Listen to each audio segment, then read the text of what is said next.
dort, l'enfant de 4 ans est posé devant la télévision dans le salon, et à l'étage, Alix est en train de jouer à Guitar Hero avec l'enfant de 8 ans. Alix, dans la pièce où elle est, en regardant à gauche, elle a une vue sur le salon dans lequel donc il y a l'enfant de 4 ans qui est posé devant la télé, et en regardant à droite, il y a une fenêtre qui mène sur une allée. Quand on prend à droite cette allée, en arrivant devant la maison, il y a un abri à voiture qui est prévu pour pouvoir se garer là, mais cette allée, elle continue aussi un peu plus loin, et elle fait le tour, elle passe aussi derrière la maison. Sauf que personne ne vient jamais en voiture derrière la maison, puisque ça sert à rien, étant donné qu'ils utilisent l'espace arrière comme cour de récré pour les enfants. Donc il y a plein de jouets qui traînent, il y a souvent des enfants dehors qui jouent. Bref, que ce soit l'oncle et la tante de Alix ou tous leurs amis, personne n'amène jamais sa voiture derrière la maison. Dans cette cour de récré, il y a évidemment un garage, mais qui en réalité ne stocke aucune voiture, c'est plus l'atelier de l'oncle d'Alix dans lequel il bricole. Et dans ce garage, il y a une porte qui mène à l'intérieur de la maison. Maintenant que vous avez tout ça en tête, petite avance rapide. Il est plus 20h, il est 22h, il fait nuit noire. Alix est toujours avec son cousin en train de jouer à Guitar Hero, et sur sa droite, il y a une lumière à travers la fenêtre qui attire son œil. Alix, elle pense dans un premier temps que sa tante et son oncle sont de retour prévu. Sauf qu'en tendant la tête, elle s'aperçoit que c'est pas du tout les phares du monospace de sa tante, mais que c'est les phares d'un énorme truck. Elle a donc jamais vu ce véhicule, et en plus de ça, elle comprend que le véhicule n'est pas en train de se garer sous l'abri à voiture qui est devant la maison, mais il est en train de continuer son chemin dans l'allée pour arriver derrière la maison. Elle en déduit donc immédiatement que cette personne n'est pas une habituée des lieux, et qu'elle est jamais venue ici. Alix descend dans le salon, et elle prend immédiatement le téléphone de la ligne fixe pour appeler le 911, la police. Elle a même pas le temps d'avoir un opérateur au téléphone qu'elle entend la porte du garage être secouée violemment. Elle comprend donc vite la situation. Un inconnu essaie d'entrer dans la maison, dans laquelle il y a juste elle et ses 3 petits cousins, dont elle doit s'occuper. Et là, soulagement pour Alix, elle a enfin un opérateur au téléphone. Opérateur qui va rapidement lui expliquer qu'il y aura personne sur place avant 30 minutes puisque la maison est complètement perdue au milieu d'une montagne. L'opératrice lui dit qu'elle va la garder en ligne pendant ce temps et elle lui demande aussi le numéro de sa tante pour la prévenir, pour qu'elle rentre plus tôt que prévu du mariage. Alix se retourne pour prendre le papier que sa tante lui a laissé, papier sur lequel il y a le numéro de téléphone de sa tante, et en se retournant, elle voit à travers une fenêtre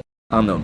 Et cet homme, il est en train de lui sourire, comme si la situation l'amusait. Alix, elle est complètement terrorisée, et avant même qu'elle puisse dire quoi que ce soit à l'opérateur, il y a Jake, son petit cousin, qui regarde l'inconnu dehors en disant « Monsieur Jim ?»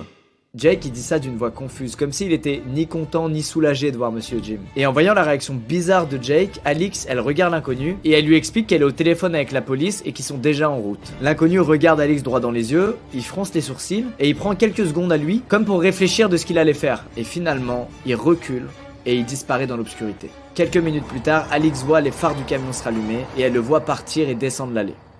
En rentrant, l'oncle d'Alix était apparemment furieux contre ce monsieur Jim. Et la tante d'Alix, elle, semblait très en colère contre l'oncle d'Alix de pas avoir déjà réglé ses histoires avec monsieur Jim comme elle le lui avait déjà demandé. En fait, Alix, elle le savait pas à l'époque, elle a compris beaucoup plus tard, mais son oncle, il avait un problème d'addiction à une drogue, et ce monsieur Jim, c'était le dealer de son oncle. Et ce dealer, il avait apparemment pas été payé depuis un petit moment.